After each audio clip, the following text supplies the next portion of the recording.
I don't have a podcast studio, but if I know someone that needs that and they need to have it in combined with, they need to send a message out to, say, for example, once someone has to have a specialist meeting with someone, I'd probably say, well, I know a secure location where you can get very good quality stuff done on a proper level, and I'll call you and I'll knit all the things together. So I'm a problem solver. I take issues that a company, a ultra high net worth individual or a security company, for example, they have an issue, they don't have the in-house resource to solve it. My phone rings and I knit together the pieces that they otherwise wouldn't have access to, and I put it into a package and I deliver a solution, not a product, a solution. And so what am I in Counter Assault Group? I'm the managing director. And it's because it's got very few moving parts, and that allows for so much more, I suppose, accurate prosecution on ideas, concepts, and solutions. And so there's a lot of freedom there. There's no one to answer to except for the client. There's no one to answer to except for budget restraints. There's no one to answer to other than like legal constraints. And so that allows so much flexibility that gives the freedom that the corporates are facing issues that they can't quite solve because they need to have a vetting process for all sorts of service providers and vendors. If I pass their service provider and vendor list, then anything I provide is automatically green-lit, which means that I can bring in someone to do an interrogation, polygraph, which otherwise might not necessarily pass their vendor list, but I've passed it, and therefore my product is acceptable. And so that allows them to kind of loophole the bureaucracy and actually get to a result. Because what is bureaucracy? Bureaucracy is a system that you put in place to compensate for a lack of maturity. I don't need a bureaucracy in my household. My wife isn't going to all of a sudden redecorate or max out the credit card or, break all the vases in the house for fun. But can you at will redecorate? Would you need to then maybe discuss it with her? Like, let's say you personally. Sure. Like, how would you handle that? Like, let's say you feel like, now let's redecorate. Are you allowed to, but she's not? Or is it, this is a mute, like, yes, maybe I'm the head of the household, sure, but there's certain decisions that we kind of discuss together. So that's exactly the difference between maturity and bureaucracy. The maturity in our relationship dictates that there doesn't need to be a set of rules or processes that we need to follow in order to get to the conclusion there. We just talk about it. And also, what the decision she will make, or the decision you will make. And I trust that decision as well. You trust that it's not going to be the wrong one. And hence, that's exactly that's a great proof of concept, right? Because you came in there and you said, okay, but hold on, what about you then? Does that rule apply to you? And if we were in a bureaucracy, no, it wouldn't. But because there's maturity, there's no need for that rule because I'm not about to go and do that. It's just it's not even within the realm of the maturity that we have there. There is a conversation that takes place. Now, bureaucracy says in a world where you don't understand that there's a conversation that needs to take place, you don't know who to talk to about it, you don't know what to ask, you don't know what's within the spectrum of yes or no, you need to follow this checklist. So that's where bureaucracy then replaces maturity, or is a stand-in for maturity.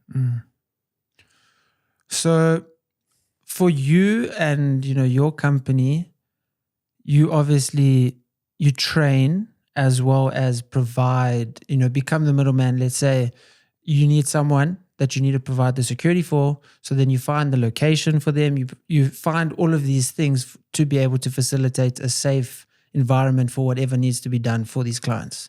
But then you also do the training. So you have the clients that you do the security for and you get the teams together, but then you also train security companies. So the training is almost the final stage. That's everyone buys into the final product. You walk into a Mercedes dealership not because you saw the C180 and that sold you. You saw the AMG Black Series and that's what sold you. But you're buying a C180. And so when it comes to the training, that's the cool, that's the Gucci, that's the thing that grabs people's attention. That's the kind of thing that you dangle in front and say, well, this is the cool aspect.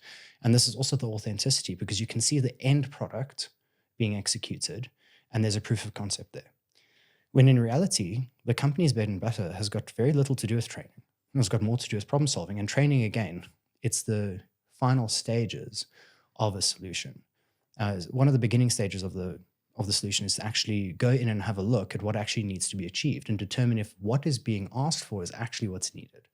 A lot of the time, and I'll just jump into an example, a client who has no specific risk on them needed to do a business meeting with someone who had a legitimate assassination risk on them. I'm talking an international risk. And they had about give or take a 20-man team, armored vehicles, and a legitimate risk was on him and his family. But now we've got a person that's not involved in any of this. They've got no associated risk. They needed to have a business meeting with this person. Now, in order for him to be in the same space is to invite that risk. And so phone rings. I need to have, this guy's got a 20-man team. What do I need? I need armored vehicles. I need riflemen. I need this. I need that. I need, potentially even an ambulance to be there. And that's what they think that they need. And so how much training is involved there? Oh, there's plenty. And you can bill huge for all of that. And you can build armored vehicles. And do you want a G-Wagon? Where are we going with this? And that's why I say counter-assault group solves problems. It doesn't actually necessarily give products. And it doesn't necessarily just do training. The answer to that question was do a secure Skype meet. Or not Skype, but do a secure online meeting. Why put yourself in that situation? Why put a massive solution when you can simplify the problem? And the problem is you invite risk by being in that space. So don't go into that space. And the security of, because obviously people, I understand technology to a degree, but what kind of systems then would you have placed to that solution of a secure virtual meeting, of the security of the meeting itself, Sure. Not people somehow being able to have access to the recordings post or, during be able to hack the devices or whatever? Like how also then you obviously, I assume, would be able to assist in making sure that then the virtual meeting is as secure as what it would be. Absolutely. So we have a situation here where a client thought that they needed hardened Just security give me a measures. second. I just need to quickly open for the contractor. That brings us back to simplifying the problem and not overcomplicating the solution. You eliminate the risk by not inviting or walking yourself into that risk. And yes, that does bring about a certain element of change and variation of risk, because as you've stated, now you have a certain, I suppose, virtual risk. Now, if I'm moving bars of gold, I'm probably going to want to have armored vehicles. I'm probably going to want to have rifle teams. But potentially speaking, I could have a bar of gold in my boot right now. And it's probably a little bit more safe than it being in an armored vehicle convoy. No one knows it's there. There's nothing that says it would be there. As you've seen, it looks like anyone else's vehicle. There's nothing that says I don't have a Glock sticker on my car, or I don't have company insignia or anything. I mean, that drives around. I don't even know if DLR is running. So it's probably safer. So if you don't know it's happening, and if you don't know what to intercept, then maybe the meeting's not even that secure. Maybe it's just this is the deal that we're doing, and I understand that you're the one that has access to the deal. If you get removed from the picture, then all of a sudden someone else has access to the deal. And if I get removed from the picture, someone else says, but we just don't need that to happen, so we can communicate that. But yes, there are also levels of, so I suppose, cybersecurity that are important. And it's the fifth sphere of warfare, if I'm not mistaken. And it is becoming a growing concern. And South Africa is very much behind. We're very, very much behind. There are some leading industry experts that are in South Africa, but their services are more and more being taken up overseas. And so I don't pretend to be all things to everyone, but because the security industry is so very closely knit, and because I've been involved with it from the ground all the way up for over a decade now, is if I'm not the guy, I definitely know the guy. And if I can't give you the solution, I'm not afraid to either incorporate someone else's solution or put you directly in contact with that solution. But that is then still providing the solution. It is, and that's what a consultant does. Now, a consultant is a bit of a swear word for some companies, because what does a consultant do? Well, sometimes it tells you the king has no clothes, but sometimes you can also get called into a situation, and this is a real situation where a client had a genuine reason to believe that they had been hacked and they were being tapped and their communications were no longer secure. And that's not my sphere of expertise. And so I call up this gentleman, and he comes through with a disposable laptop, pulls it out of a Faraday envelope. And the first thing after introductions is he wants to quickly connect to the Wi-Fi. So he just asks, what's the password? And my goodness, did this client, I normally just do my QR code. Let me see if I can't find the Wi-Fi access. And he's like, don't worry about it. I'm in. Oh, you've got a rootkit on your router. That's what's happening. It's not that your phone's hacked. It's not that your laptop is hacked. It's that your actual router has some, well, I don't know the full situation, but there's some sort of software that's acting on the router. So all traffic that goes through there is being intercepted. And that's where the problem that's also the biggest thing with TikTok. Of course. I don't know if you've read like the rules of engagement or the terms and conditions of TikTok, but it's, you know, something as hectic as some prime minister's daughter has TikTok because she's connected to the Wi-Fi. Now TikTok has the ability and legally allowed to then go onto the computer of the prime minister who's then connected to the same Wi-Fi. Because you've given permissions. Now, that also brings us back into, you know, Cambridge Analytica and what they did with the elections, where they, well, you know, everyone invited everyone to Farmville on Facebook. And what that allowed was access to your contacts and their contact information. And you said yes to that. And so they can now have a look at things that are only shared to you, regardless of their permissions to outside, because you've given access, you've allowed access then. So now you've said yes to Farmville, I haven't, but we're friends. Now they've got access to some of my things that I only share with friends. That can now be sold off and harvested, and it was. And it was used to very great effect. So, like, I understand, you know, using it in that sense of maybe selling for ads and, you know, human prediction and that kind of stuff. That was used to rig elections. That was okay, fair enough. That I understand on that scale. But, you know, like with this TikTok thing, I do not think that because someone logged onto my Wi-Fi that had TikTok, now the Chinese government is trying to look at me, Jesse's stuff. Like they're not concerned with me. They care about someone that actually they can use somehow to manipulate whatever they're trying to manipulate. Sure. Look, the selling of the data is one thing, but then you're looking at more targeted acquisition of information. And none of us are that important. It's more the people who have access to that information. And that's where we have your tertiary leaks. A primary leak is like, I am the guy and I get a breach. A secondary leak is, for example, the daughter. And then a tertiary leak is someone who is privy to that information just vicariously being the leak. And then that's where a lot of the danger comes in. It takes a little bit of extra homework, but it is one of those things that happens. A good couple of years ago, there was a situation where you could be able to tell when a major war or political situation would take place, because all of the fast food restaurants around the Pentagon would all of a sudden have a spike in the amount of orders because everyone was working overtime at the Pentagon. And so you could actually tell that if all the pizza places around the Pentagon were busier than normal. Did they find that out retroactively after, or was that was retroactive? Yeah, no one wants to admit it, but it was retroactive. They've solved that issue. They now have a full-on shopping mall and full-on catering and everything inside to prevent that. But that's not a vicarious third-party leak. And if you're busy watching that, you can say, well, something's going to happen. And if you've got a bit of an inside track somewhere, you can potentially link things together. And you'll probably be wrong a lot of the time. But the more you do that kind of thing, rather be wrong in how safe you're trying to be. Sure. You know, be like, okay, well, it actually wasn't that much of a threat, but at least we were prepared in case it actually was a threat. Yeah, absolutely. And, you know, that goes into tactical forecasting and also situational awareness. You get wrong, but you get wrong less often and you get less wrong. And so a lot of the time when I have people just arriving on the range, they arrive in a Hilux Bucky and it says on the back, you know, Blue Ball supporter, Glock logo, or my idea of gun control is using two hands. It's like, pull that stuff off, man. If I'm going to hit that vehicle because I need it for a CIT heist, I've now got a full profile that you're going to fight.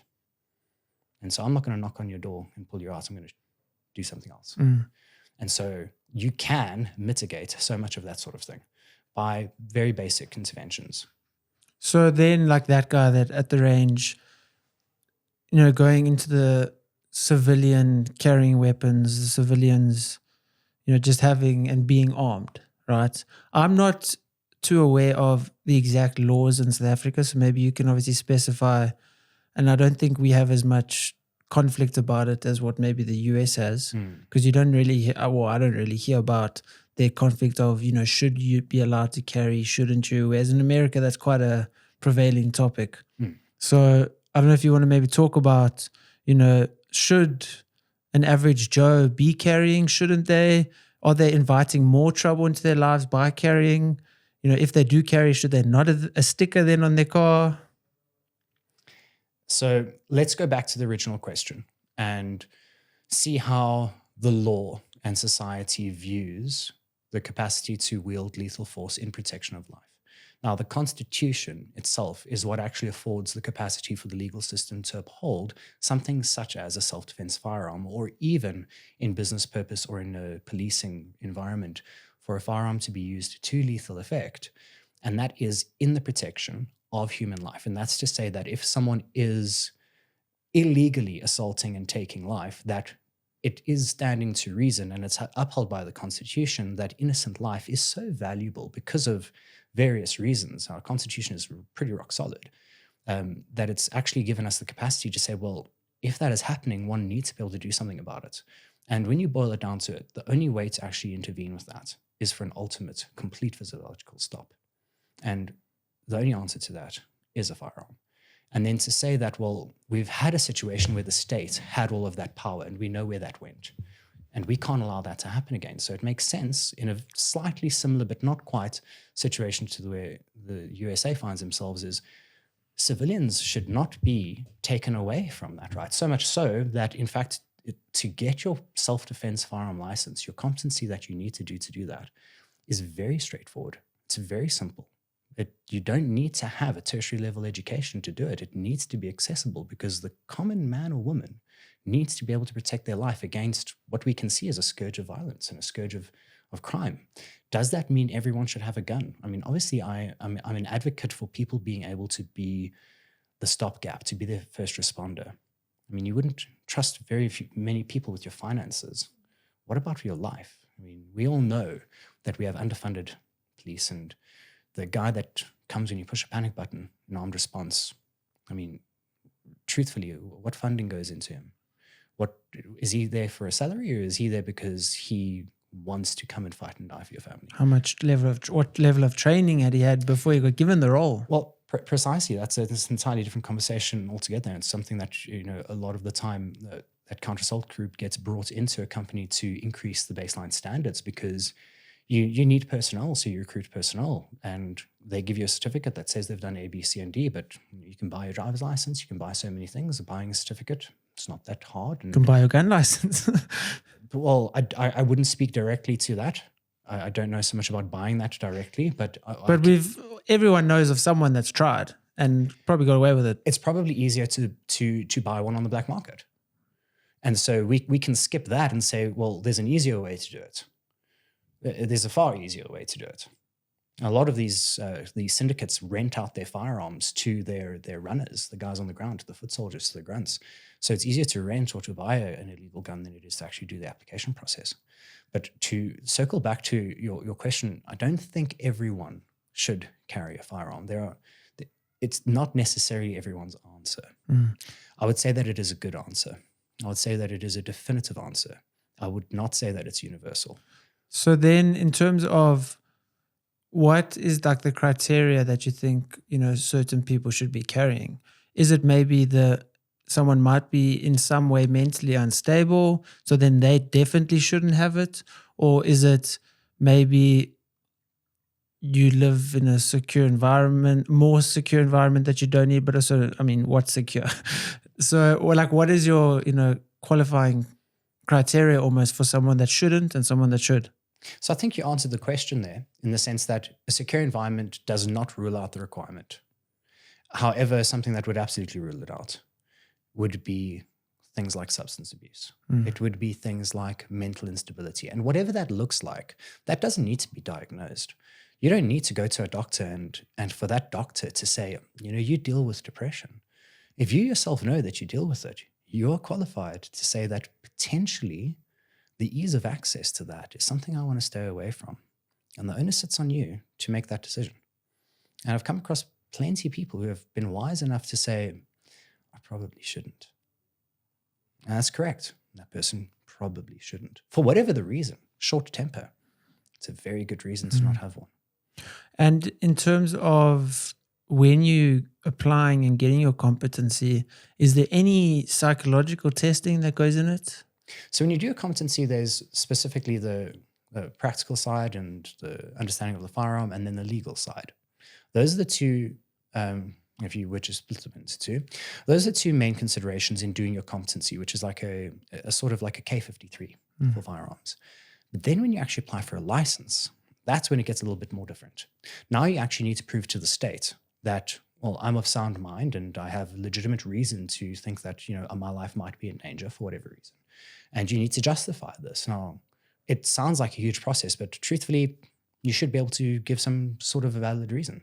Not only that, alongside that, you need to have character statements and written statements from friends, family, people of stature within the community to state that you are of sound mind or whatever the case is. And if you are married or there's certain circumstances in which your spouse or people will actually be called in without your knowledge and be interviewed.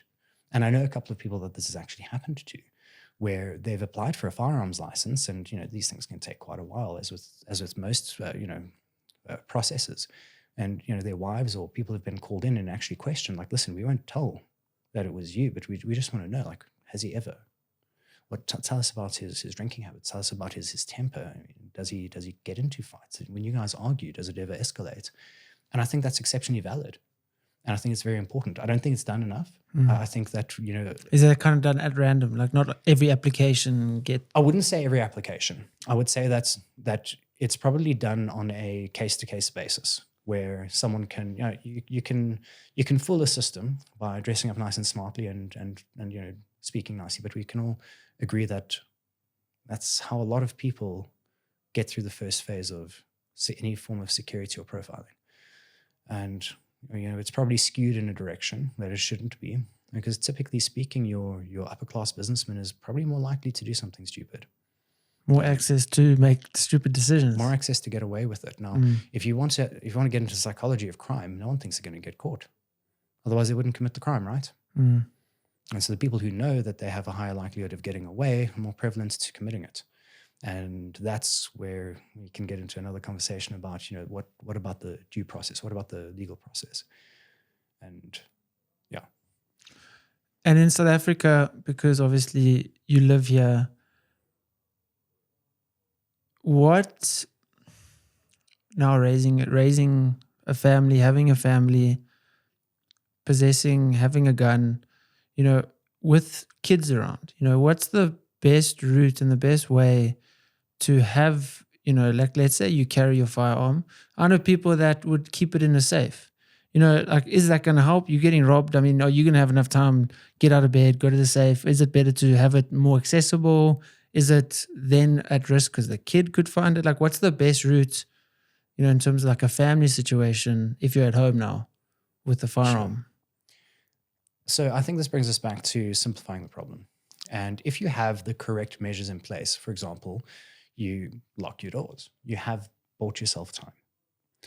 In terms of where do you keep your firearm, obviously if it's in a safe, it may as well be on the moon. The time that it takes you to get to it, I mean, how does that work? It doesn't work. And so there is a time and a place for it to be in the safe, but that's the 1%. In terms of having a child around the house, then there are only two options. It is either physically on you, or it needs to be in a safekeeping facility. Now, this is 2024. We have a myriad of options in terms of being able to have a safekeeping facility. You can have safes that are so easily accessible right next to you, bolted into the wall right behind your bedside table. There are so many ways that you can actually prevent access to someone like a child. Now, sure, you can probably sledgehammer that off the wall, but that's not the discussion. The discussion is, how do you keep your family safe from something that's supposed to keep them safe with potential harm? And that starts first and foremost with education. But you can't educate a toddler who's climbing things and they climb up onto your bedside table and they have access to a deadly weapon. I mean, we put plug socket hole covers, on simple things like outlets. Now, what do we do with a firearm? And the answer is simple. You either keep it on you, which is legal, you should, or it needs to be locked up. Now, locked up where? Locked up in the garage, behind like a fake wall? Or do you create a solution that is more applicable to a time-yes response? And you restrict the amount of time that it's now off of you? Do you now, instead of coming home and, as you might have previously before, being a little bit lackadaisical about it, tighten it up, get yourself a little bit more disciplined and say, well, that's going to stay on me. It's no longer going to be able to sit on maybe the bathroom floor while I'm having my shower, because guess who's going to be coming in and asking for dad as soon as they can open a door? You got to answer those questions, and you have to come up with very good answers for them. And thankfully, there are very good answers for them.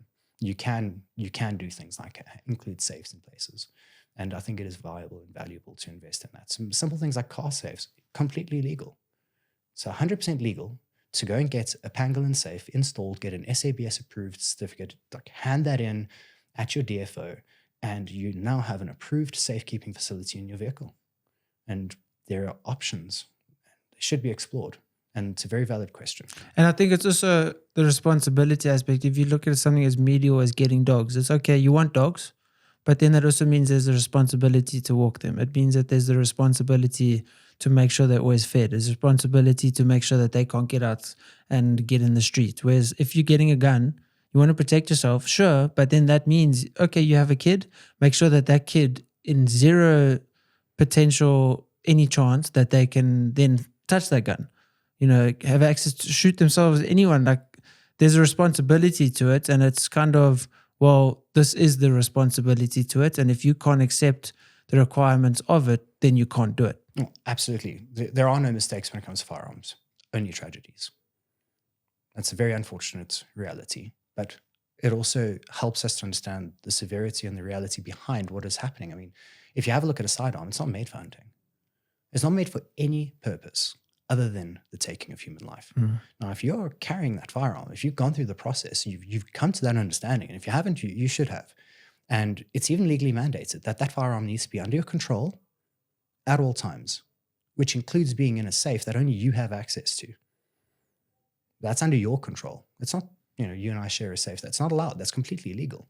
And so if you're having a child, there are no mistakes, only tragedies. If you've got guests over, no mistakes, only tragedies. If you're Friday night having a Bryan, have a couple of beers out, there are no mistakes. There are only tragedies. So you need to take on the responsibility, and it's a somber responsibility. We can talk about how fun it is to sports shoot or shoot a really cool gun, like something fun, like a shotgun or an AK-47, and have that experience. But when it comes to actually owning it, when it comes to carrying a license for it, and you take on that somber responsibility that also states that if something was to go down, is it not then your responsibility to do something about it? You're carrying a huge weight. And if you haven't wrestled with that, you should question whether or not you should submit that application. What is the outcome that you're trying to achieve by having this firearm? Is it to be able to protect your family? Well, what's your metric to determine that you can protect them? Is it that you've passed your competency? That's K53. I always try and compare being capable with a firearm to driving. We spent how long learning how to drive inside of a parking lot, trying to learn clutch control? It takes a long time. In the firearms world, very few people ever leave that parking lot. You need to get out of there, and you need to try and expand your exposure to levels of training and situations. What would that look like, expanding?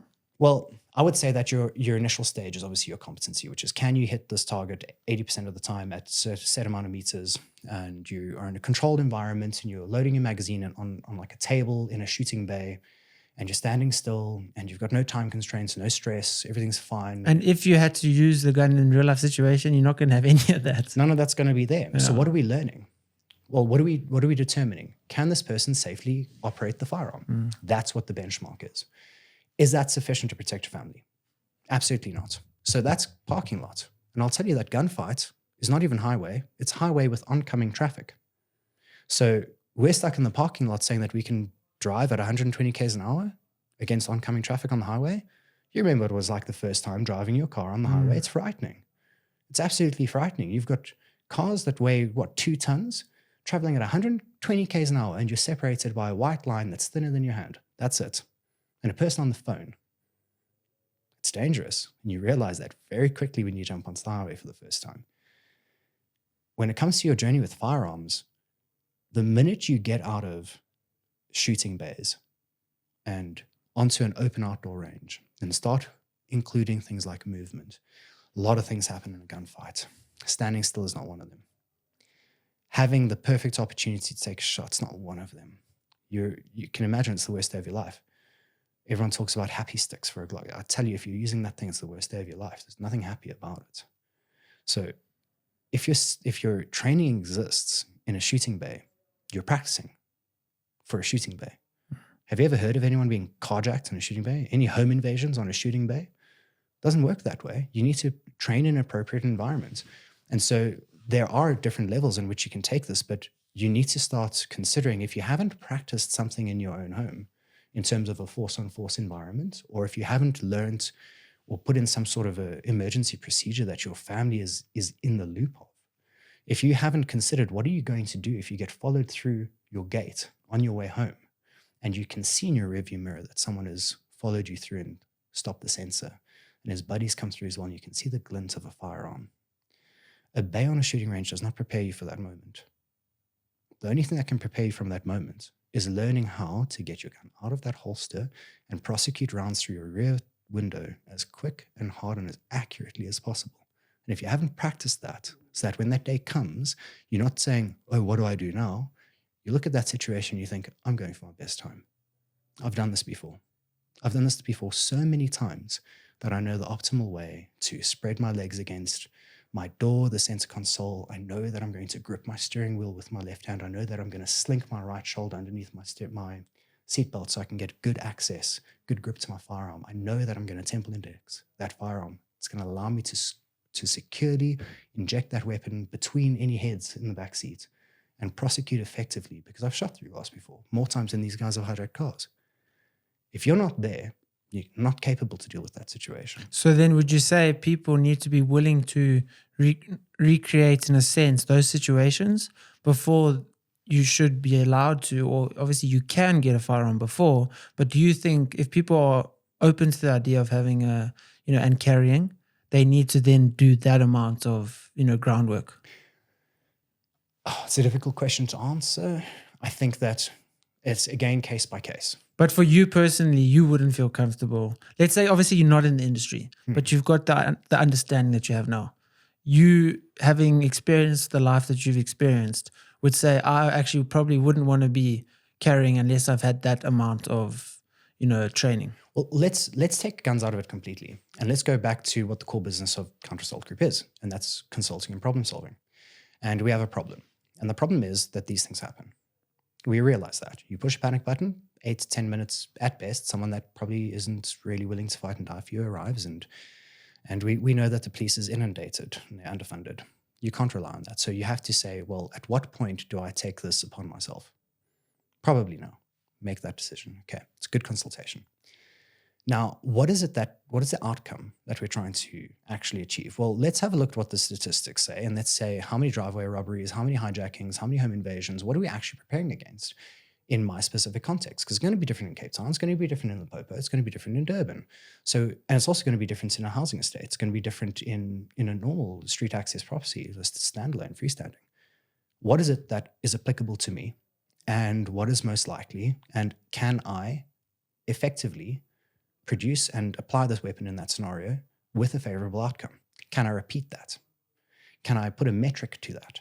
And can I say that I need to be able to do A, B, and C in order to say that I am capable to handle this typical sort of situation? You need to be able to answer that question.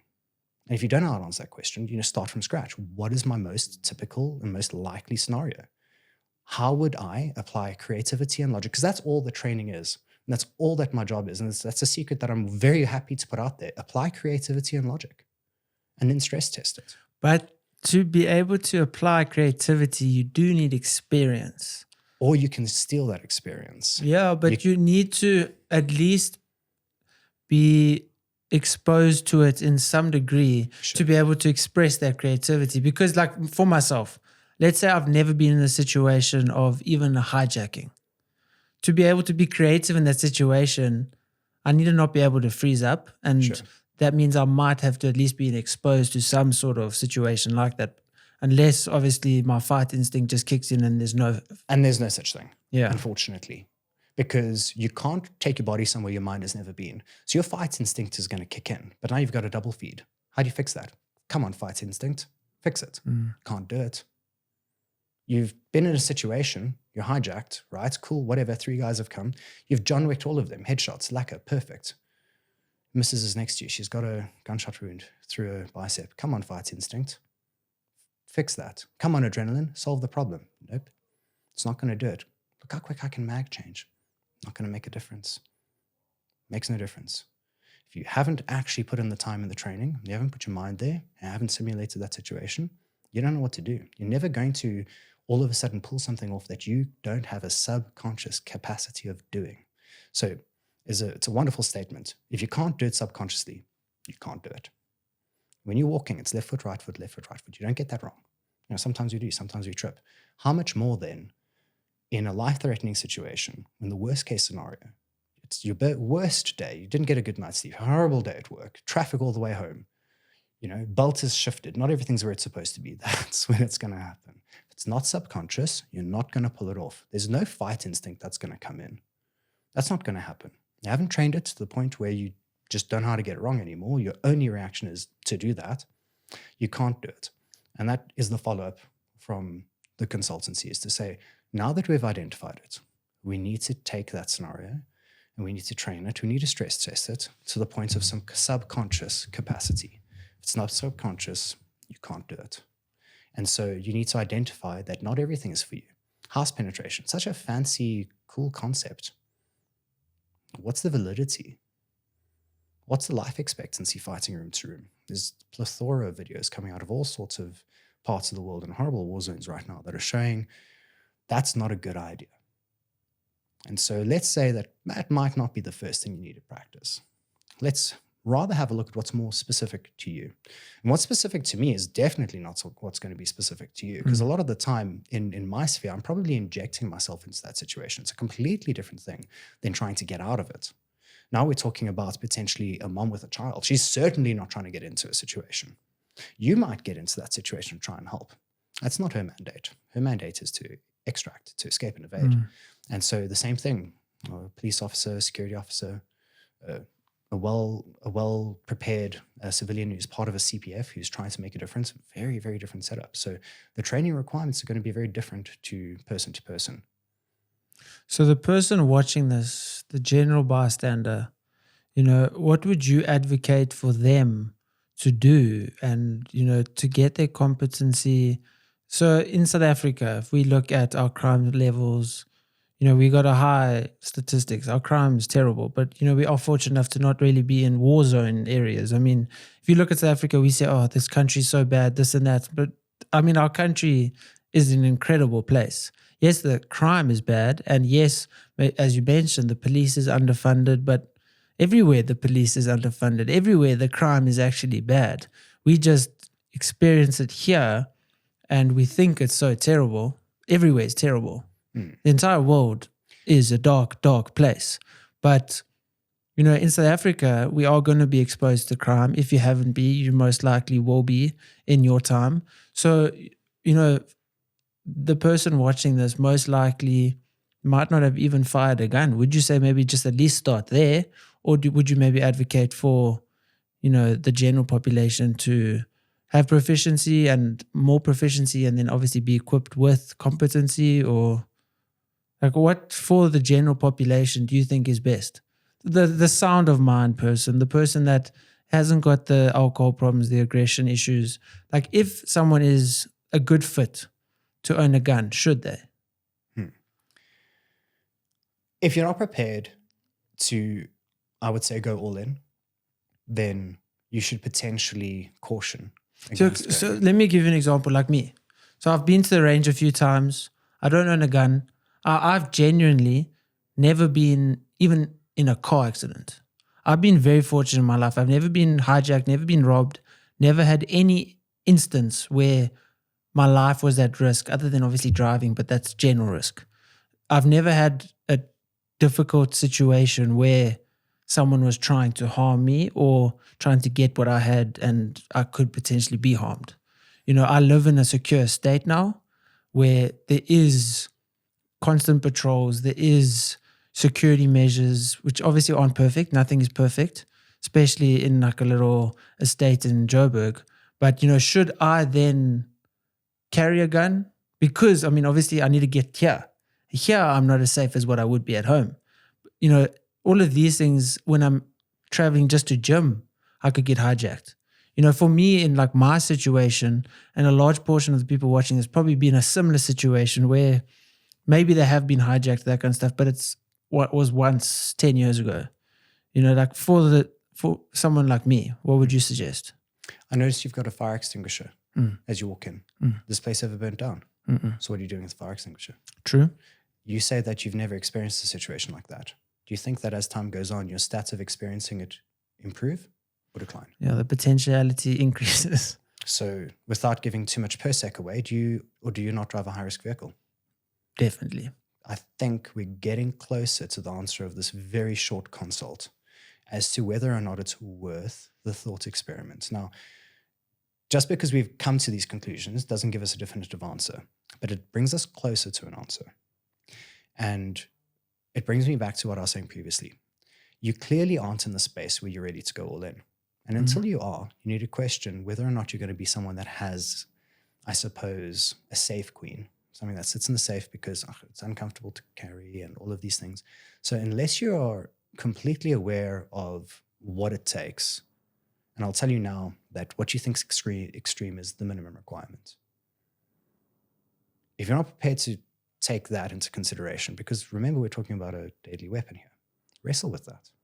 Wrestle that is the only function of that firearm. And if I had to be honest, I think my only reservation would be not being competent enough with the gun. There is no shortage of excellent training providers within South Africa. Within the last 5 years, the quality of training provision in South Africa has skyrocketed.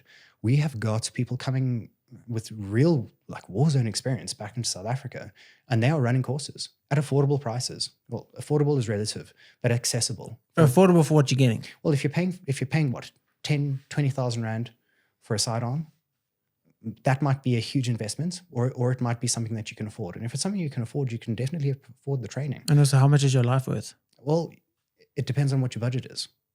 And that's an unfortunate reality, because we'd all be driving armored vehicles in this country. if budget wasn't an issue. Yeah. But how much is your life worth? Yeah. So it's you've got to be reasonable about these things as well.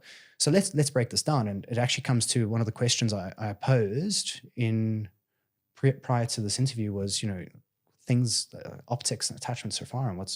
Where do you draw the line? What's good, what's not? I think this will reach into that a little bit. Is once you've spent 10, 20,000 Rand on a sidearm, what should your budget then be for training? If that's what your tool set cost, and you know that the tool set does nothing without training, you need to be capable. A doctor learns for 7 years before they apply a scalpel in a real world situation.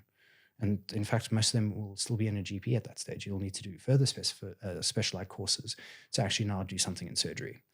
It's a long time. Now, we're talking about a deadly weapon. What are you willing to actually spend on that? And I would say that you should at least equal it. At the very least, you should equal it. And in the application process, you've got plenty of time. Would, like you say, let's say you spend 20 on a gun, now you're going to spend 20 on training. The cost of training, would that be, different scenario? Like, would that be, I don't know, the price of these kind of training courses, would that be one weekend that costs 20? I'd say diversify. Obviously, you need to understand that you need to get your clutch control right. And depending on you as your own, you've got your learning curve of X, Y, or Z. I have some guys that come on the range, and I do a lot of training for different individuals, for example, even stunt performers, for accuracy and combat realism in cinema. They are excellent at picking up the skill set. Far better than 90% of, I was X this, or I came from this police unit, or I was in this special. The stunt performers have such excellent capacity on how to move their bodies and have control over their bodies. Same with gymnasts. Same with CrossFit athletes. More gymnasts and the stunt performers, they're very, very good at controlling their bodies. So they would spend very little time in the beginning phase. So that's not very much. That's a course. Then the moment you've gotten those foundations down, you need to understand, what is a foundation? Well, what does my build drill look like? What does my 3M look like? If you put me at 10 meters, gave me 10 seconds, and gave me a 10 centimeter radius target, what's my accuracy look like? And now once you've gotten those baselines, you've got to ask yourself, okay, well, what is my most risky transitional environment? Because where we are right now, we've got gates and those sorts of things. We've got forewarning. Walking out to your vehicle, however, that's called forced proximity. If I watched you come in, I absolutely know you're not going to jump into a jet and get out of it. You're going back to that vehicle. So I can force proximity to you. And whatever guys begging, I can come asking for help to jumpstart my car, and now you're in a very dangerous position, and I've broken through your personal space. That's a transitional area, a petrol station. I'm there for your vehicle. It's very easy to take your car keys from you if they're right there in front of me. There's no hijacking needed. A simple example, not potentially realistic, could be. Now, once you've identified those things, you need to then start applying your mind and then obviously your training in that direction. Because it's pointless to jump out of an airplane with a parachute and then do some, Call of Duty Warzone style training if that's not applicable to your circumstance. So determine what your baseline competency would look like and how to actually get your firearm into the fight accurately, safely, transition between targets, transition between friendly and non-friendlies, get yourself moving, touch grass, get yourself actually kinetic. Nice fancy word that we love in the industry to say just, a situation changes. And that doesn't just mean, physically in space, but in terms of your severity, it escalates and de-escalates, and it changes in position in space as well. Determine what that is and apply yourself there. Now, again, let's put a rand value to that. You can spend as much on ammunition as what a course costs. And a course will range anything from 1,000 to 2,000 rand. And that's even for a basic course. And again, you say, well, how much is your life worth? I mean, if you buy a 20,000 rand laptop, how much is your laptop bag going to cost? Are you going to skimp on that? What about a gaming laptop? 40, 80,000 rand. What is your laptop bag going to look want to like protect for that? the money inside it, yeah. 100%. So you want to protect that asset. Now you say that, well, I've got a gun. Well, you can't just shoot someone. I have to know how to get the firearm from the seated position. It's stuck between me and the chair currently, and I've got levels of clothing between myself and that. There's no such thing as just do it. There are levels that I need to understand and break through in order to accurately present that weapon and inject it into a situation efficiently. So I think also, we spoke about the thought process around, okay, I've got a kid at home. I need to have the safe. I need to be the only person maybe has access to the safe. But I think there's also a thought process of when I'm using this gun, let's say a situation arises where I may need to use this gun. It's probably going to be, as you mentioned, maybe the petrol station or the parking lot or these situations where there could be civilians. So there's also the thought process that you need to go through of, if I try to defend myself, I could potentially, an innocent bystander could be affected if I'm not properly equipped with the skills, because I try to take a shot, I'm so bad at shooting, I miss them and hit the domestic worker walking home.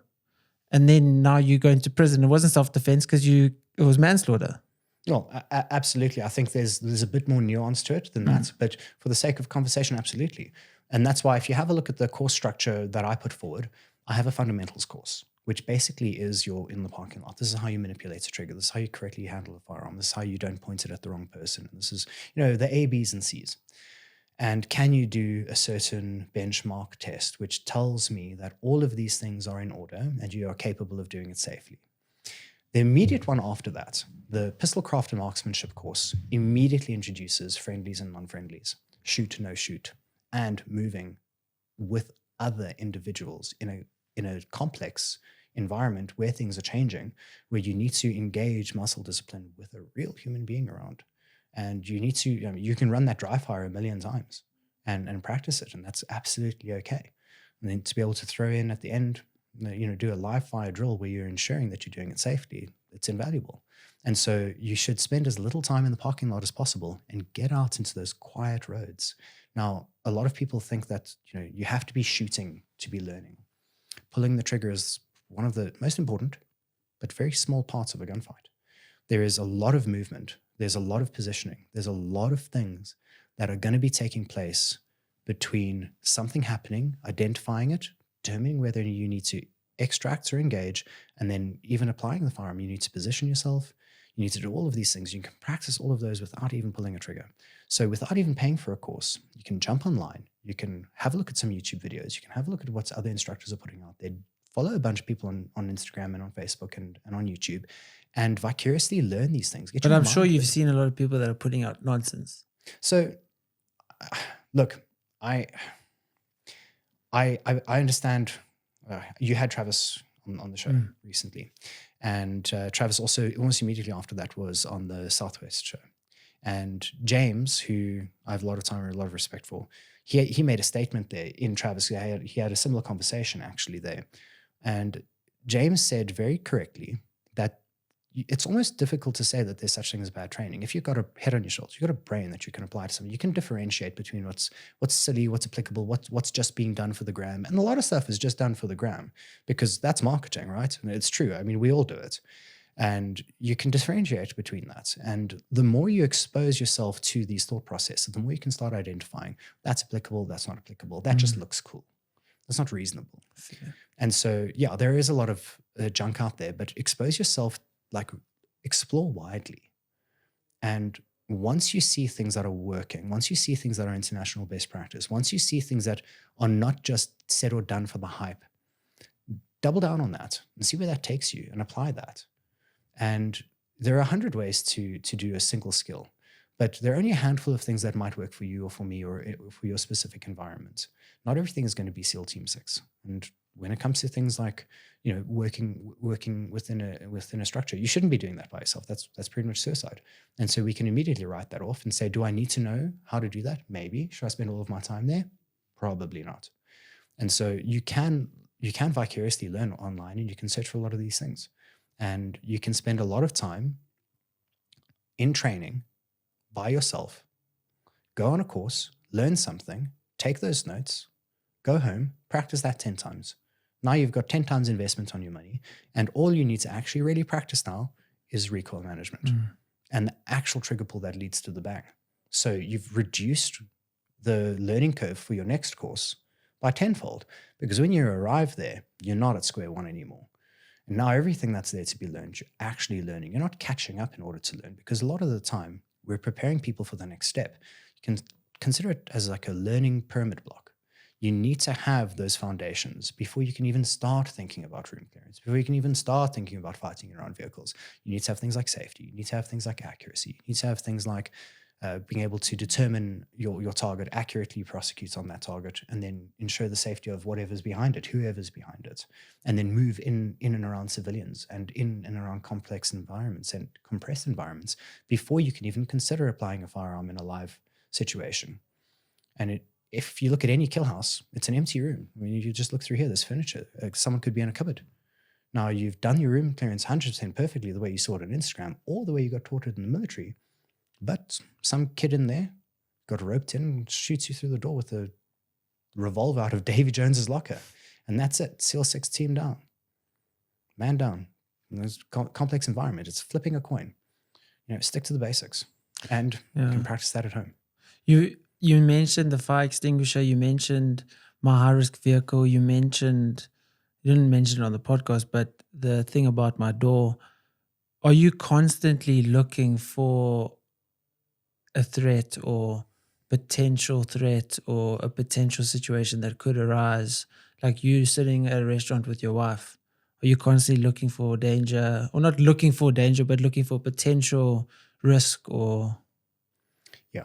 So once you've had high exposure to a lot of these things, you can't help but be aware of it.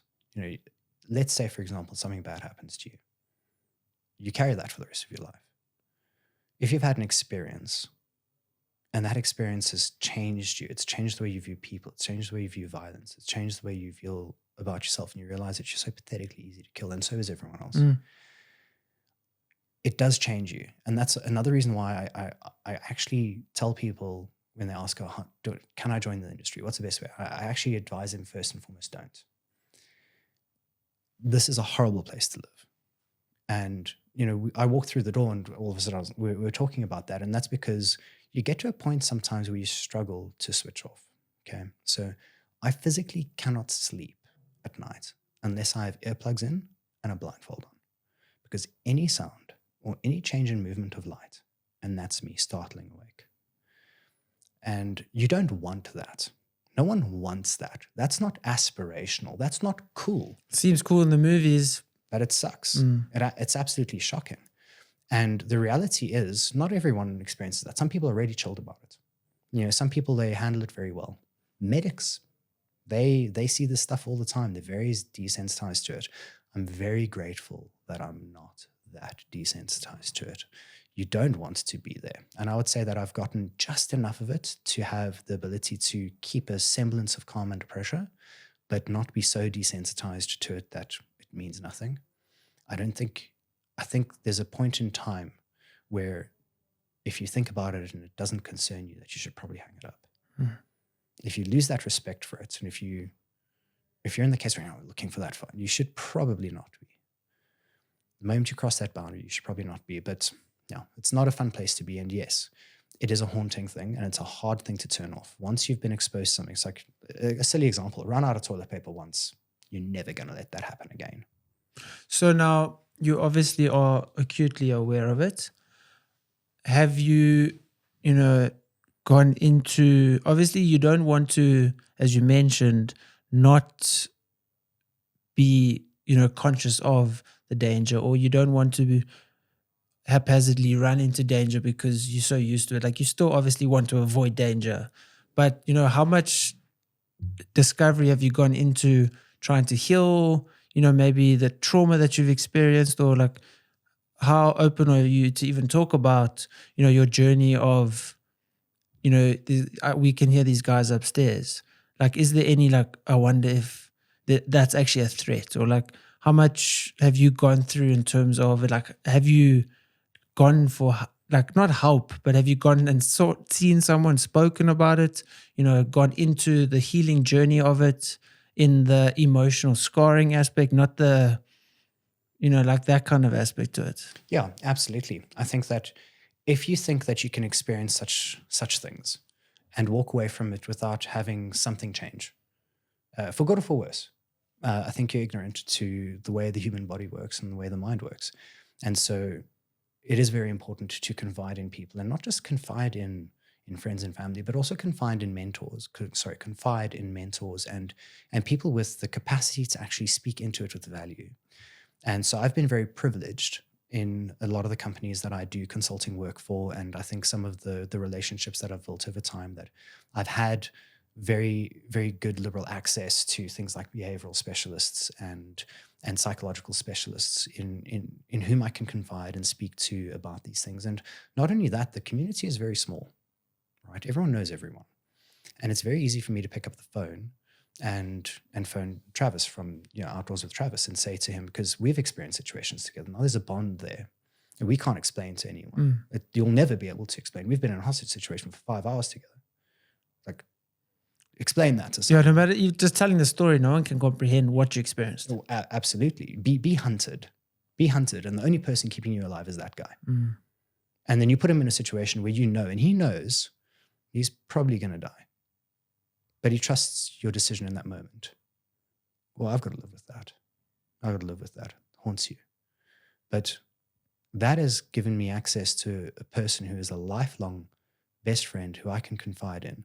And when no one else can understand, when I phone him at 2:00 in the morning and say, this is what just happened, I'm talking to someone that doesn't say, yeah, I get you, and they don't.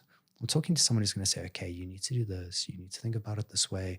Don't beat yourself up in this regard. And we should probably meet up and chat about this. And it's very important. Now, obviously, I'm not getting into any details there, but you need to have that. And if you feel that you don't need it, that's where we get this whole concept of this whole toxic masculinity and people having an incorrect outlet on all of these emotions.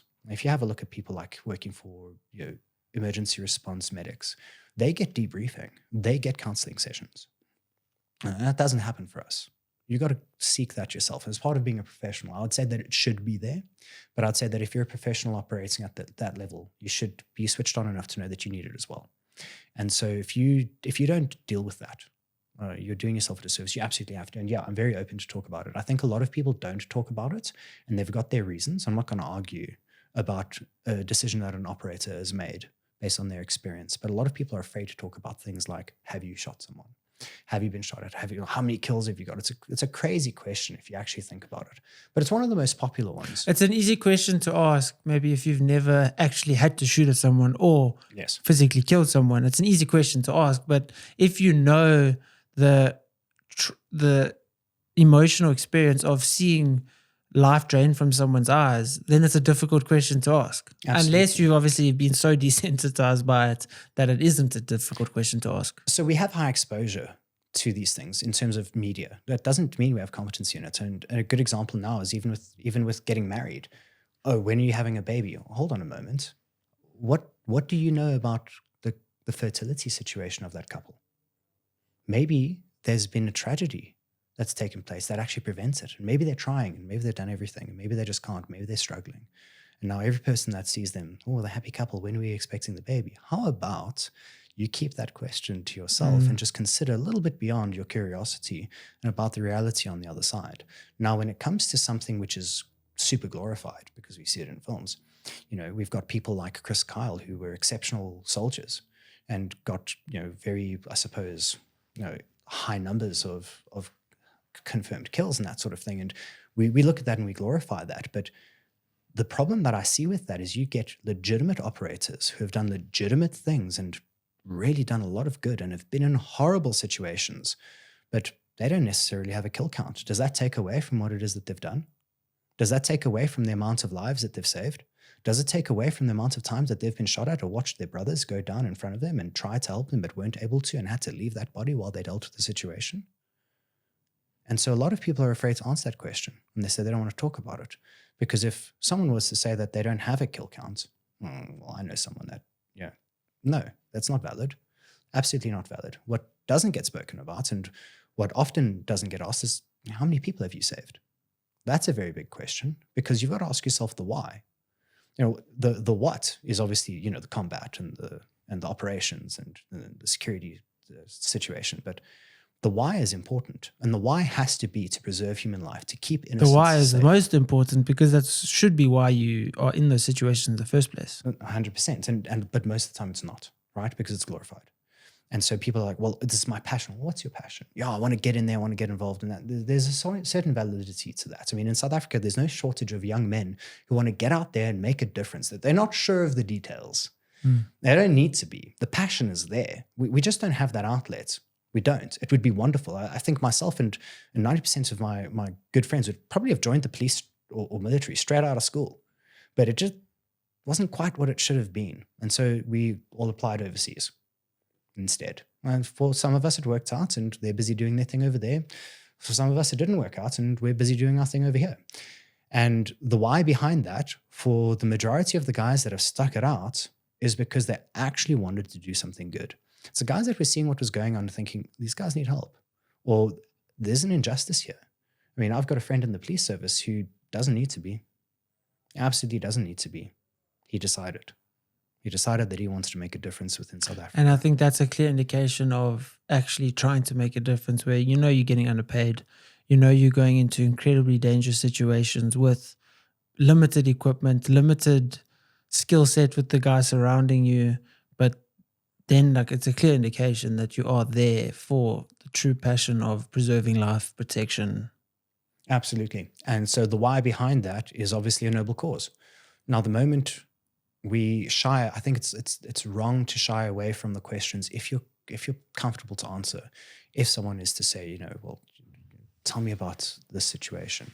And I think being someone in the space that I am as an instructor, I've come to terms with it. As I've said previously, I've gone through the motions of doing psychological evaluations and speaking about these things and sharing about it. It puts me in a unique position where I'm happy to talk about those things, and I think it's important to talk about them.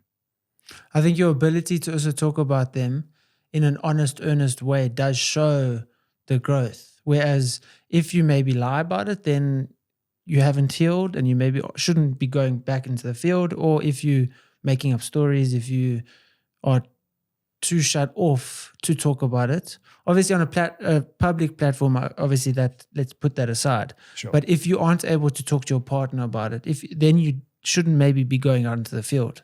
But potentially. But then there's also something that's valid, that you need to protect your partner. Half the reason why we want to do this is there are things that I get exposed to that I never want to bring home. Fair. Now, that doesn't mean I keep things necessarily. That's not what I'm saying. But I'm saying that, so here's an excellent example. Late last year, I was on my way to a site and I came across a mass casualty event. We had when I say we, myself and some state ambulances, I was first on scene. There was a 14-wheeler truck, one of those big ones, had collided with a taxi and something else. There's mass casualty. There's bodies all over the place. I arrive on scene and there's a guy standing on flat ground, but he looks like he's slipping on ice because he hit his head really hard. And I pull over on the side of the road. I travel with an ILS med kit with me at all times. Just that's more of an occupational thing. But also, once you've been exposed to something, it's very hard. I made the joke earlier about if you've ever run out of toilet paper, you make sure that never happens again. You watch someone's life drain in front of you and you could have done something about it, but you just didn't have the things to do it. Never let that happen again. So I pulled over on the side of the road and I did the best that I could with what I had. And as soon as that was wrapped up, it was a terrible scene. In fact, in the one truck, the driver's head was out the one window and his legs were out the other, but his skin was still intact. Human skin has an incredible capacity to stretch and be pulled. It punctures relatively easy. It doesn't tear incredibly easily and is very, very stretchable. And that's a horrible thing to witness. It's a horrible thing to witness. And you look at that and you don't even go over and check a pulse, to be honest. There are more important things because some people can still be saved and you work and you focus on that. Now, triage is a horrible thing to consider. Now, let's talk about being able to shoot a firearm. But let's go both ways. If you're skilled in, or even partially capable of sending them one way, you've got to ask yourself what happens when they come the other way. If you're unable to deal with that, you need to ask yourself those consultancy questions. What is a likely scenario? I'm on the back foot. I'm probably going to be on the receiving end before I can actually do something about it. So medical is probably one of the more important things to go alongside a firearm. But I finished up on that scene. I went through about half of my hemorrhage control in terms of the stock that I had in my medical kit. And I'm driving on. Ambulances are there, the actual professionals are there. As a caring and equipped bystander, I've done most of what I should have done. And now my validity there is expired. I'm just kind of in the way now. I remove myself from that situation. I drive on and I phone my wife. And I say to her, love, this is what happened. And I'm breaking out into tears at this point because I've just seen some horrible things. And I've helped people that are probably going to be okay, but I saw some people that are never going to be okay. And as I'm on the phone with her, in front of me, I just see flashing lights. And none of them are red. It's like tow trucks, orange lights. And I say to my wife, I've got to go. There's another one. And I hang up. And now there's a 3-car head-on collision. One car intersected another vehicle head-on, and one of the vehicles in the same direction just hit that mess. The people in the backseat weren't wearing seatbelts, and one of the first people that I tended to was actually sandwiched from the backseat between the 2 front seats, and his pelvis was in the dashboard. His head was behind the driver's seat, and his legs were behind the passenger seat. Straight from one situation, out of the frying pan, straight into the fire. That day, I burned through an entire ILS medkit in terms of consumables. If you don't speak to someone about that, if you don't decompress about that, if you don't actually address those things and you carry that sort of thing with you, now let's compare that to a violence engagement. You don't process that comes out. We can hold it together when there's a camera. We can hold it together in front of our friends, but in our deepest, darkest moments when those things come for us, if we haven't dealt with them, then we fall victim to it. And then we fail to accurately deal with the situation that we first set out to solve. There is no point being capable in something if you're incapable of dealing with the fight after the fight. Because now I'm a hazard to my family. Because now I was of sound mind. I brought myself to a potential point of capability. Put myself into those situations because I've joined a CPF, which is valid. Put myself into those situations because I saw people who needed help and I helped them. But if I come out of that and I now become an incomplete father, an incomplete husband, because they're pieces of me that are broken, I've now taken away from what the original outcome was supposed to be. That's to be a better husband, better father, better member of society. Now I'm potentially becoming the person that would never have passed the competency interview questions that my wife would have been called in for, because maybe I've turned to a substance, or maybe not. So these things are very important to take into consideration. And on the flip side, so obviously the situation itself is negative, right? People die, people get hurt, whatever. On the positive side, you see how short life is. You see that a life can be taken like this. How has that changed your perspective on the world in a positive way, in terms of, okay, life is short, this isn't that serious, let's not get super upset about that business deal failing. Like, I've seen people die, I've been in near-death situations multiple times, I don't need to worry about that. Life is too short to get fixated on the tiny minutiae of day-to-day life and blow it up out of proportion. You know, has that changed your perspective? Yes and no. The pendulum swings. And what I mean by that is, I think to hold to the center point is probably most optimal. But because of those sorts of exposures, you can have a look at something and just write it off to nothing. Because, you know, in comparison to this, that's not such a big deal. And that can be rightful and wrongful. And then at the same time, the more appropriate thing is to say, well, this is a very special moment. This is a very special moment. The time that you and I are spending together is very special. We've been speaking about this since how many years now? You know, since we first were flying in supplies down into KZN because of the strikes and the riots there, and we were dealing with situations there and actually genuinely helping people. And so this is a special moment for me. And so I'm breathing that in and I'm enjoying that. And in a way that maybe I wouldn't if I hadn't held the hand of a friend of mine who was in ICU as he drifted away. And the time that I spend with my wife, knowing that I've been on the side of the road and seen horrible things happening, and knowing that that could happen to me. It's like a 1 in 200 chance that on my way home after this, I could be in a fatal car crash. And when you come to grips with those things, the pendulum can swing in either direction. And it's important to get control over that. And it's also, you can forget it. I think the self-awareness and the consciousness that you can achieve from that is valuable. But it doesn't just happen. You need to actively make it happen.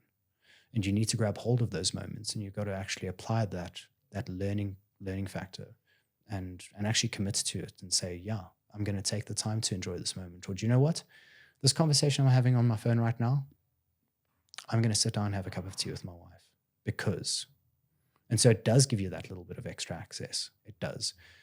But on the other side, it's not a comfortable place to be up here sometimes because you start to worry about things. And so the pendulum swings. And if you're not constantly fighting that battle, you know, the greatest battlefield is in the mind, and the warfare changes daily. You have to win every single time. You have to win that battle.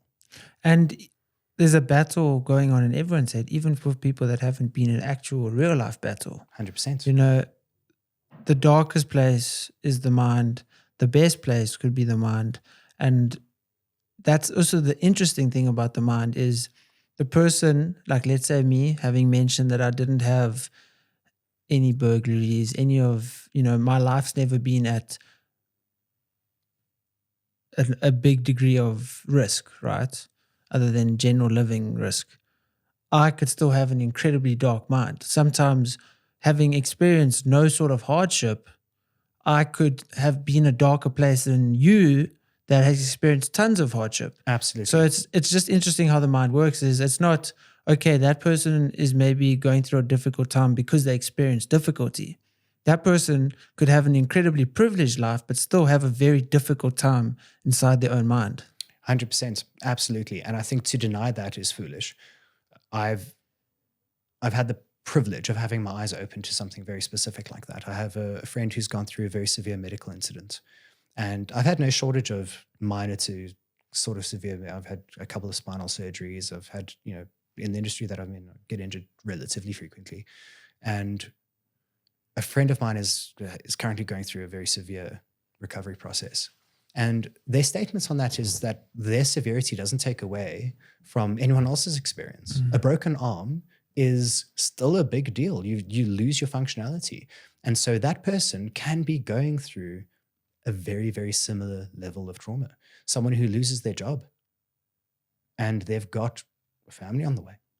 Tell me that's not trauma. Tell me that that is not crippling anxiety. Tell me that that is not a very dark place to be. In the economy that we're in, you could be the most qualified person, but you're not going to be able to get those bills paid. And your, like, let's say your ability now to deal with conflict and, you know, life-threatening risk, you might be, let's say, really good at it because you've experienced it. And Maybe. Yeah, but compared to me, of course, you have better ability to deal with. If you had to see an accident now, you would, in that situation, definitely be better equipped than me. But even though you are better equipped for a life-threatening situation, that doesn't mean that because that is so extreme that now you lose a job, you lose a family member, that you're then, okay, because I can deal with being shot at, that means I can deal with losing my job. Because it's so different. Absolutely. It's not cross-compatible. And it doesn't take anything away from either one of them. And I think that's one of the reasons why it's so difficult for some people to answer the question, have you ever shot someone?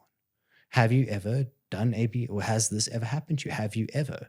Because to that person, their answer might not satisfy the questioner, the inquirer's, I suppose, benchmark for, are you legitimate? Because that's what the question actually boils down to. To what level can I respect your capacity? To what level am I going to associate? Like when someone asks, what car do you drive? They're not asking what car you drive. They're asking a whole bunch of questions. How much class do you have? How much money do you have? Yeah. What's your expendables? What is your preference? Those sorts of things. So when that question gets asked and there's a reluctance to answer it, a lot of the time it comes from maybe it's one, maybe it's two, maybe it's nothing. Maybe it's a lot. And in any of those situations, there's a valid reason to not actually want to answer that question. Because no matter what your answer is, there's always a better answer and there's always an expected answer. And so I think that it's important to sometimes have the capacity to answer that question. And if not to every casual passerby, is to, in your own mind, to have come to terms with that and have come to terms with, regardless of what that might look like, how many people have you saved? How many road accidents have you attended to? How many, you know, as a medic or as a doctor, you know, how many successful? It's not about that. It's about what are you actually contributing to society? How much do you consume versus how much do you create? How much good are you injecting into the world versus how much are you actually absorbing from it, taking out of it? And I think it's important to be able to differentiate and say that my trauma might be different to yours, but it's no more important, no more valid. And that doesn't stop the two of us from walking a journey together and growing each other. I think that is a massive thing in terms of like the masculinity thing is, okay, you save lives, you've saved lives, you've been in a conflict situation where you are way more and had the ability to handle that situation than I would have. So you're more of a man. Well, maybe not. You know, just because you can handle a violent situation better than me doesn't mean you're more of a man than me. Absolutely. And I think that's where society has it flipped was, okay, well, he's a professional boxer. That means he's more of a man than a professional figure skater who's also male. Like, no, not really. There's many different qualifying criteria to what makes you more of a man. I think masculinity is something that we're afraid to talk about because of various reasons. I think fourth wave feminism is one of them. And the whole concept of masculinity is deemed as unhealthy. Just if we look at what the trends are, we can agree that there is some validity in the abuse of it. But I think that to say that it gets abused and to say that it's wrong do not fit in the same sentence. Yeah. In the same way we can say, well, why do police carry firearms? It's actually to protect themselves. That's actually what that mandate is, to protect themselves while they are trying to deal with these situations. It's not to protect you. That's what a Section 13 firearms license is for. So now when we say bad things happen because of aggression or because of all these things, it's a good servant with a bad master. Masculinity can be a good servant with a bad master. You need to be able to say that, well, you know, I can open the jar for my wife. Yeah, I can open the door for my wife. Yeah, I can stand between her and the proverbial wolf Absolutely. Yes, I can scrub toilets to make sure that the bills get paid so that my wife and child can eat. Absolutely. And now we're starting to talk about masculinity. I think that's the biggest thing is people, and it's been pushed towards the narrative of masculinity being maybe mansplaining, or maybe being abusive, or maybe, looking down on a female, or all of these things that when you say masculinity is construed in the negative. Whereas if I think masculinity, I think it's someone that loses his job and fights to be able to still provide some sort of financial gain for the family. It's someone that is able to have his daughter paint makeup on him. On a Saturday morning, they're sitting there together and she paints makeup on him. He's not too embarrassed to have makeup on him. Yeah, because why would you be? Yeah. Because you're not putting it on yourself, right? You're not kind of trying to be a drag queen here. That's not what you're doing. Like your daughter, you're spending time with your daughter, you're doing feminine things, but it's you being a father, which is masculine. You're spending time with your family, which is masculine. Not you are now saying, you are my servant, this is my household, I'm the king. You're like, that's what people think masculinity is, false. Which isn't. Yeah, absolutely. 100%. And I think that being the kind of person that your wife can confide in because of the dramas that are unfolding at work, tell me, is that emasculate? Or is that you actually providing as a role of a comforter to your wife? And what about your children? What about, we look at things where young people are growing up without having the affection of a male, and it's you can look at the stats. You can look at the stats, and you can even ask your friends if you're not going to go and look it up, because I don't have the resources to say the citation here, but ask your friends who haven't had those positive male figures in their life. I mean, there's stereotypes about it. Stereotypes are often exaggerated, but they're often, they come from a point of truth. And to have that affirmation from a male figure, to have that security, and to have that positive influence, it's massive. It's absolutely massive. And that's where masculinity is important. And if you look at most people's decisions, even with a good father figure, is maybe based on getting that person's approval. And now remove that father figure, then there's even more so of that trying to get some sort of approval, looking at replacing that with something else. I mean, I have, and my parents are still together. My dad was an exceptional father and still is, but I still sometimes catch myself, why am I trying to seek his approval? Why do I feel like I need to? He gave me approval. He gave me affection. He showed that when I worked hard, I would be rewarded, like all of these things, but I still catch myself seeking approval and making certain decisions that maybe could be looking to have him be proud of me. So let's compare that to maybe I didn't have him at all. Where would I have been seeking that approval from? Where's your benchmark? Because what you've just explained is that you had a figure in your life where you got positive information, positive resources, positive affirmation, positive guidance from, and that became your benchmark as to what is a man? What should a man look like? What should a man be? What should a man react in the situation to? How should a man treat his wife? How should a man treat me as his child? Now that's your benchmark, and you apply that in the world. So yes, when you make decisions, when you do things, you often will look back, and again, the pendulum can swing. Am I trying to gain approval, or am I trying to tend to the center line that I know to be correct based on my experience of it? Now, if you don't have that, well, I'm sorry. You're going to look to social media. You're going to look to music videos. You're going to approval look to from women. Absolutely. And so we can agree that no matter what it is, you're starting to look in maybe the wrong place. And that's not to say that masculinity is a replacement for femininity. You need both. You absolutely need to have a balance of both. And I think that to over-focus on one is to discredit the value of the other. And I think that's also the biggest thing is, and I was actually thinking about this because I had a discussion with a girl last night, and we're having dinner, and she was talking about, well, she asked me at least, what is the most immature thing a man can do?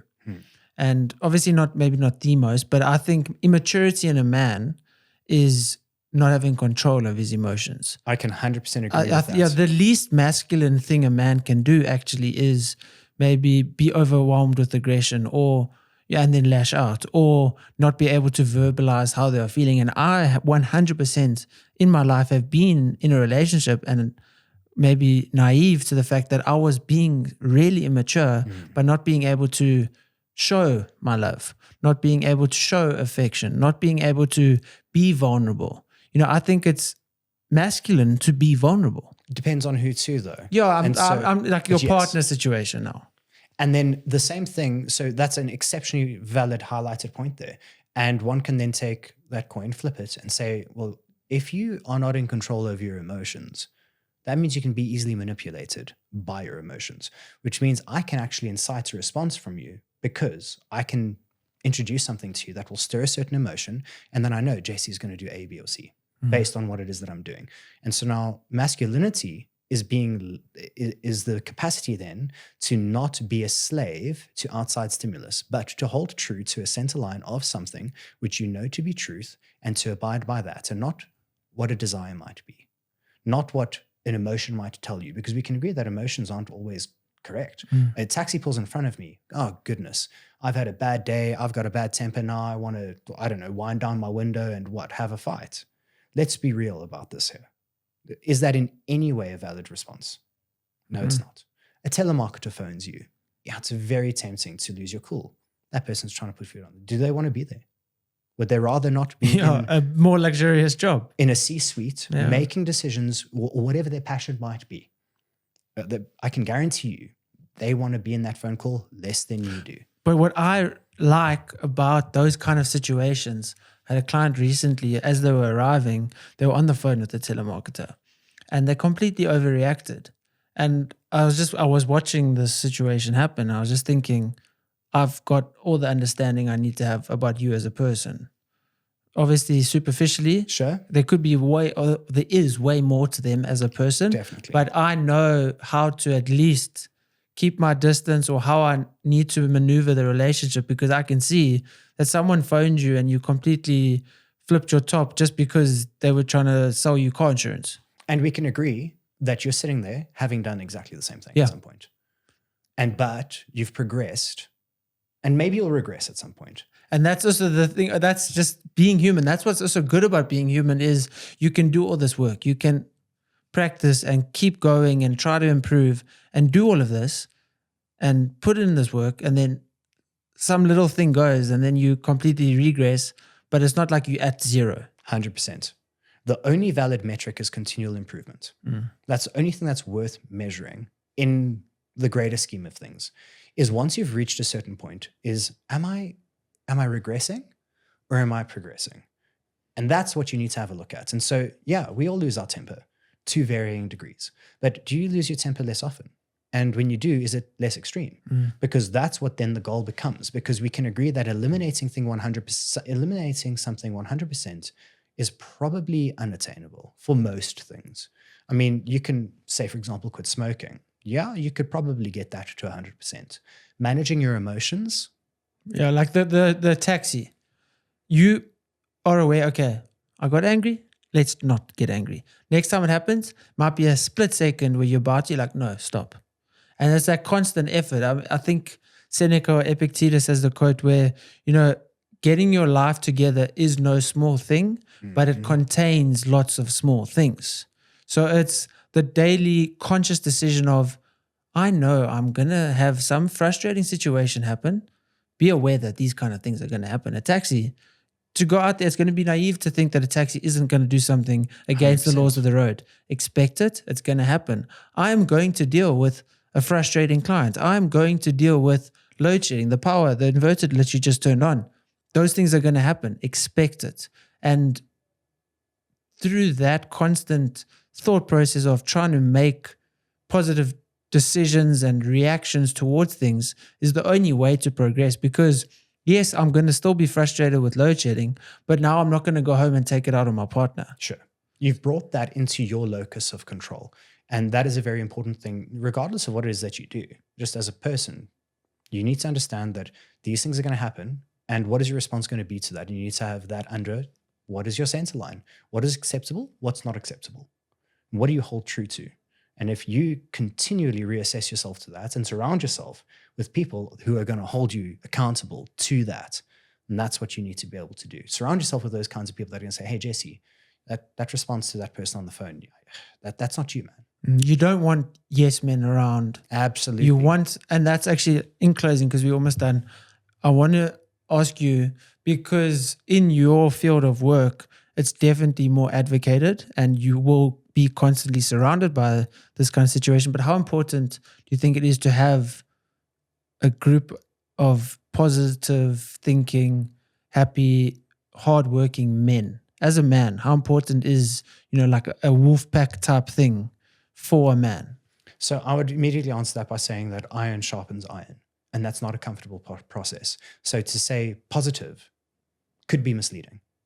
Okay, so then I'll define positive. So by positive, I mean, so literally before you arrived, I just got an email that I lost a client. So now I go to my friend and I tell them I've lost a client. I don't want them to say, no, it's okay, just be positive. Sure. By positive, I mean, well, Jesse, these kind of things are going to happen. Clients are going to leave you. But now, what are you going to do going forward? What is your course of action to maybe acquire new clients? What is your course of, that's the kind of, positive is in how reinforcing building and construction and, positive in the sense of, okay, I know it's frustrating, but what, are you just going to beat yourself up? You need to take a step forward. You need to work on being better. What did you maybe do that made the client leave? 100%. Like that kind of positivity. That's what I'm kind of meaning. So you definitely want to avoid the echo chamber, right? And so that's where the iron sharpen irons comes in. And that's where I'm glad you differentiated that, because positivity does nothing, right? It doesn't achieve anything. It's a valuable part of a process, but it's a part of a whole. It's not the whole. You need to have iron that sharpens iron. You need someone that says to you, Jesse, that's tough. That's tough, man. How are you doing? What do you need? Are you okay? What's the game plan? What's the game plan? What are we doing now? How are we going to fill that slot? What are we going to do to as you say, identify why did that client leave? Is it something out of your control? Maybe they've immigrated and they physically can't come here anymore. Well, that's one thing. But potentially you could have improved something. Maybe the audio quality wasn't good enough. Maybe you needed more load shedding, compliance infrastructure because, happened during one of their sessions. They can't deal with that. They went somewhere else. Let's be proactive about it. So positivity without proactiveness is worthless because then you're just ignorant. Yeah, I think me saying positivity is a very vague term, but in my mind, positivity is all-encompassing growth. I'm going to veer away from that word then entirely and say that having yourself surrounded by people that are holding you accountable is probably the baseline to growth. Yeah. If you're surrounded by yes men, you're never going to be called out for the king not wearing clothes. That's literally what my job is. My job is to be the guy that comes in. Outside, I'm not so deep in there that I lose my job if I say something that upsets someone. I'm not so concerned about keeping the boss happy because that's my bonus or my, the lubrication to my working experience is I have the prerogative to say the king's not wearing clothes. So the first thing you got to do is you don't, up the internal heating. Let's get you a solid suit. And if you don't have a group of friends around you that say, you know what, Jesse, you're a bit of a chop with that client. That's why you lost that client. We need to do something about that. You need to do something about it. If you're not held accountable, then you're just going to be a loose cannon. And then that's a terrible form of masculinity because you're subject to what? The echo chamber. You're subject to something that's not going to be holding you accountable to progress. My biggest indication of if I want to further a friendship with someone, most of the time, is if you hang out with them. Let's say you're at a bar. If I'm hanging out with someone and they're like, no, stay, have some drinks. You don't need to go for that run tomorrow. Then I'm just like, I hear you. What? Like, understand if I haven't been out in 3 years and you say, Jesse, you're not doing a race. You've trained 13 times in 5 days already. Okay, we still got the wide. Don't go for that run. But it's more, just stay, have some drinks. And it's every time. If this person kind of says that kind of stuff, then I'm just going to distance myself automatically because their goal and their vision and what they want out of life does not align with what I want. And it's also bringing you down so that you don't, almost elevate and stay on their lower level. So it's all about the vector, right? So it's not about what you do the 5% of the time. It's the 95% of the time that matters. So sure, writing off a weekend, which is probably a huge time of productivity for you within your business, is probably the best thing you can do at some points. But if you're doing that every time, there's a problem. Is it okay for an Olympic athlete to have ice cream for dessert? Absolutely. Every dessert? Probably not. So what's the vector looking like? And if you have people that are holding you accountable to your vector, we have good days, we've got bad days. If you're not accountable to your vector, if you're not accountable by your tribe, your wolf pack, whatever you want to call it, your brothers, if iron's not sharpening iron, you probably need to change the people that you surround yourself with, because it's a very well-known saying. You are the sum total of the 5 people that you spend the most time with. And if those 5 people are pushing you in a healthy way, because that can also be unhealthy, into a position where you're expanding on what you're able to do, enriching yourself and enlightening yourself with new knowledge, new experiences, and being accountable to that midline, then you're doing something well. Then you can encourage them back. Then you can grow.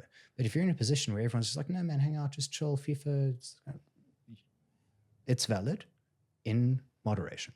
But what is the vector looking like? So I would say that the people that you surround yourself with is one of the most underrated levels for success. And I'll bring it into a closing. One of the most successful people I've ever met, in asking what the key to success was, his response was, I just happened to be born to the right parents who knew the right people. I went to the right school with the right people who, when this came up and that came up, we were able to do it. And that's purely about the network. It's purely about the people that are around you. And if you can control your immediate surroundings to assist you in a similar way on a micro scale and mimic that within your own day-to-day routine, that's one step closer to success. Bryan, bro, thank you so much. It's been a pleasure. Thank you very much for the time. Of course, man. It was incredible. And thank you guys for watching.